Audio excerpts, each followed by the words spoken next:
இந்த சேனலுக்கு புதுசுன்னா இந்த ரெட் கலர் சப்ஸ்கிரைப் பட்டனை கிளிக் பண்ணிடுங்க. கூடவே பெல் ஐக்கானை கிளிக் செஞ்சுருங்க. அதில் உள்ள ஆல் ஆப்ஷனில் செலக்ட் பண்ணிடுங்க. சரி வாங்க இப்போ வீடியோக்குள்ளே போகலாம். ஹாய் ஃப்ரெண்ட்ஸ், நான் உங்கள் கிசான் ஜென்ரல். இன்றைக்கி இந்த பதிவில் நம்ம என்ன பார்க்க போகிறோன்னா, தை மாதம் வரப்போகுது. தை மாத ராசி பலனை பார்த்துடலாம்.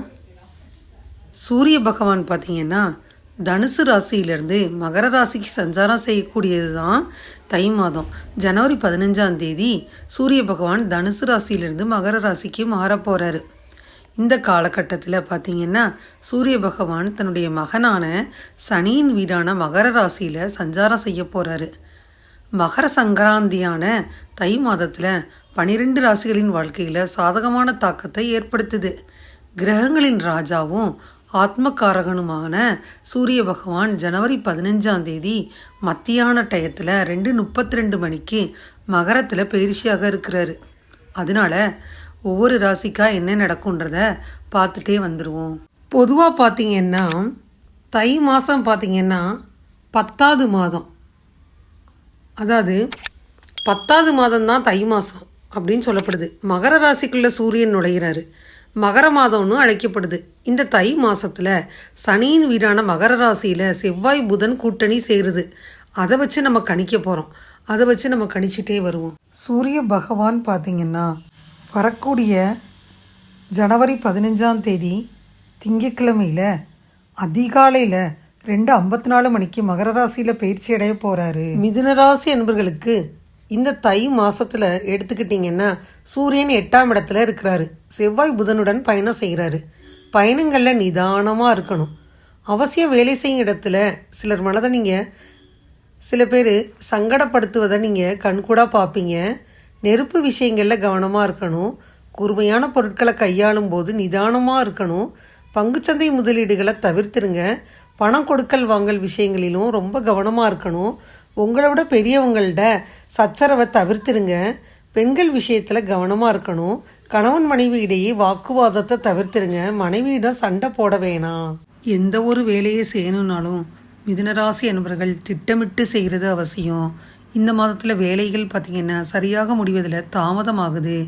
வியாபாரம் செய்யணும்னா அதிக லாபம் அடைவதற்கான உகந்த மாதமாக இருக்கும். சில சந்தர்ப்பங்களில் இழப்புகளையும் சந்திக்க போகிறீங்க.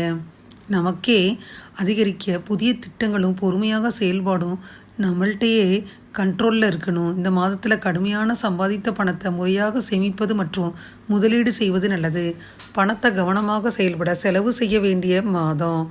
மேலும் பார்த்திங்கன்னா உங்கள் வாழ்க்கை துணையுடன் உறவில் தேவையற்ற குழப்பம் ஏற்படும். அதனால் கணவன் மனைவிக்கிடையே வாக்குவாதங்களை கண்டிப்பாக தவிர்த்துருங்க. புரிதலுடன் நடந்துக்கிறணும். ஆரோக்கியத்தில் அதிக கவனம் செலுத்த வேண்டியது இருக்கும். கால்வலி தொந்தரவு செய்யும். நோய் எதிர்ப்பு சக்தியை அதிகரிக்கக்கூடிய உணவுகளை எடுத்துக்கொள்வதோடு உடற்பயிற்சியையும் செய்யணும். பரிகாரம்னு பார்த்திங்கன்னா குரு வியாழ பகவான் காயத்ரி மந்திரத்தை சொல்லணும். இப்போ நான் சொல்கிற மந்திரத்தை சொன்னாலே போதும். ஓம் விருஷபத்வஜாய வித்மகே கிருணிஹஸ்தாய தீமகி தன்னோ குரு பிரச்சோதயாத்.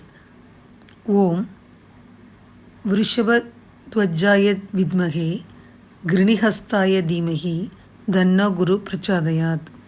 இந்த மந்திரத்தை தினசரி உச்சரிக்கணும். மிதுனராசி அன்பர்களை எடுத்துக்கிட்டிங்கன்னா மிதுனராசி அன்பர்களுக்கு தை மாதம் தொழில் மற்றும் உத்தியோகத்தில் இருப்பவங்களுக்கு பெரிதாக மாற்றங்களை எதுவும் ஏற்படுத்தாது. இருந்தாலும் பார்ட்னர்ஷிப் வணிகம் செஞ்சிங்கன்னா திடீர்னு பெரிய லாபம் கிடைக்கும். அதே போல் ஜோதிடம் உள்ளிட்ட துறையில் ஈடுபட்டிருந்தீங்கன்னா மிதுனராசி என்பவர்களுக்கு இந்த தை மாதம் 2024 உங்களுக்கு யோகமான காலமாகத்தான் இருக்குது. மிதுனராசி என்பவர்களுக்கு இந்த தை மாத கிரகநிலையை வச்சு பார்க்கையில் மாத தொடக்கத்தில் 9ஆம் இடத்துல சனி பகவான் சஞ்சரிக்கிறாரு. ஒளிமயமான வாழ்க்கைக்கு உத்தரவாதம் தரும் இடம் 9ஆம் இடம். அங்கு சஞ்சரிக்கும் சனி பகவான் நல்ல பலனை அள்ளி வழங்குவார். குரு பலனும் சூப்பராக இருக்குது. தொழில் ஸ்தானாதிபதி குரு லாபஸ்தானத்தில் சஞ்சரிக்கிறாரு. தொழிலில் எதிர்பார்த்ததை காட்டிலும் கூடுதல் லாபம் கிடைக்கும். புதிய ஒப்பந்தங்கள் அதிகரித்து பொருளாதாரத்தை சீர் செய்யும். தேங்கிய பணிகள் இனிமேல் துரிதமாக நடக்கும். மாத தொடக்கத்தில் குரு பகவான் மேஷராசியில் சஞ்சரிக்கிறாரு. உங்கள் ராசிக்கு 7, 10 இந்த இடங்களுக்கு அதிபதியாவார் குரு. கேந்திராதிபதி தோஷம் இருந்துச்சுன்னா குருனாலும் அவர் பார்வைக்கு பலன் கிடைக்கும். குருவின் பார்வை உங்கள் ராசிக்கு 3, 5, 7 இந்த இடங்களில் பதியுது. அதனால் சகோதர ஒத்துழைப்பு கிடைக்கும். வழக்குகள் உங்களுக்கு சாதகமாக அமையும். பிள்ளைகளால் பெருமை சேரும். பிரச்சனைகள் படிப்படியாக குறையும். கல்யாணம் போன்ற சுபகாரியங்கள் இல்லத்தில் நடைபெற்று மகிழ்ச்சியை வழங்கும். அது மட்டும் இல்லாமல் ஜனவரி 19ஆம் தேதி தனுசு ராசிக்கு சுக்கிரன் போகிறாரு. உங்கள் ராசியை பொறுத்தவரை 5, 12 இந்த இடங்களுக்கு அதிபதி தான் சுக்கிரன். அவர் 7ஆம் இடத்துக்கு வரும் பொழுது திருமண வயதை அடைஞ்ச பிள்ளைங்களுக்கு நீங்கள் செஞ்ச கல்யாண முயற்சி இப்போ கைகூடும். திட்டமிட்ட காரியங்களை சிறப்பாக செஞ்சு முடிப்பீங்க. பழைய வாகனங்களின் பழுது செலவை முன்னிட்டு புதிய வாகனம் வாங்குறதுல அக்கறை காட்டுவீங்க. விரயங்கள் அதிகரித்தாலும் நினச்சதெல்லாம் நிறைவேறும். ஜனவரி 27ஆம் தேதி மகர ராசிக்கு புதன் வர்றாரு. உங்கள் ராசிநாதனாகவும் 4ஆம் இடத்திற்கு அதிபதியாகவும் விளங்குறவர் தான் புதன். அங்கனம் கேந்திராதிபத்திய தோஷம் பெற்ற புதன் மறைவிடத்திற்கு வரும் நேரம் நல்ல நேரம்தான். மறைந்த புதனால் நிறைஞ்ச தனலாபம் கிடைக்க போகுது. அந்த அடிப்படையில் பொருளாதார பற்றாக்குறை அகலும். புனித பயணங்கள் அதிகரிக்கும். அதிகாரிகளின் ஆளுமை திறனால் உங்களுக்கு உத்தியோகத்தில் உயர்வு கிடைக்க போகுது. பிப்ரவரி 4ஆம் தேதி மகர ராசிக்கு செவ்வாய் போகிறாரு.